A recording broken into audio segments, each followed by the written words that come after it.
Thank you for having me. Thanks so much, Mark. Yes, I am Helen Russell, author and journalist, and I'm delighted to join you this evening to talk about happiness secrets from around the world. I'm going to start with a bit of background about how the Atlas of Happiness came about, and then why this matters right now. And then I'm going to share a few of the happiness secrets and a few of the concepts I discovered around the world, and then summarize kind of some of the learnings that I had along the way from doing the work. So, as Mark pointed out, I started researching into happiness in 2013 when my husband was offered his dream job working for Lego in Denmark, and we relocated. And Denmark was then the happiest country in the world, according to the UN World Happiness Report.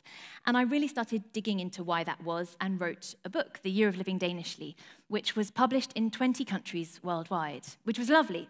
And I started to hear from readers all over the world sharing their own experiences and what made people happy in their countries. All great. Then something rather strange started to happen.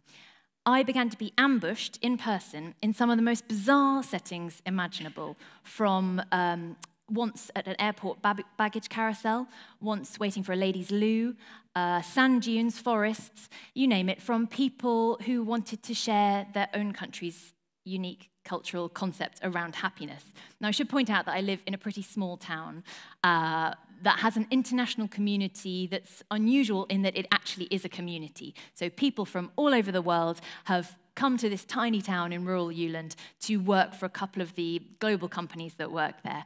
And whereas in many places, I lived in London for 12 years, people from all over lived in close proximity, but we didn't perhaps socialize, or you didn't really socialize outside of your social group. Where I live now, people do come together.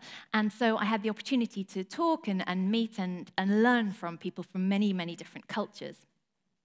And I also have one of those faces that makes people tell me stuff. There's something, people think I look like a friend of theirs, often called Lucy or Heather. Anyway, so I began to be fairly used to having these strange conversations, and living in this high-trust society in Denmark had made me slightly more open to the idea of talking to strangers anyway. We have more to gain by engaging, than we ever have to lose. So I became quite comfortable having strange conversations whilst waiting to wee, and I listened. And some of the things that came out of these conversations were universals, like civic interaction, talking to people, having conversations, engaging. There were also things like exercising out of doors, and then also things like finding a balance in life. But some of the concepts were intriguingly unique. I found out more about people I'd known for 20 years by researching a little bit more into their cultures and into their customs. So I found out that my friend Marianne from Helsinki had been drinking at home alone in her pants for 20 years. This was normal. This was fine. This is what she was doing.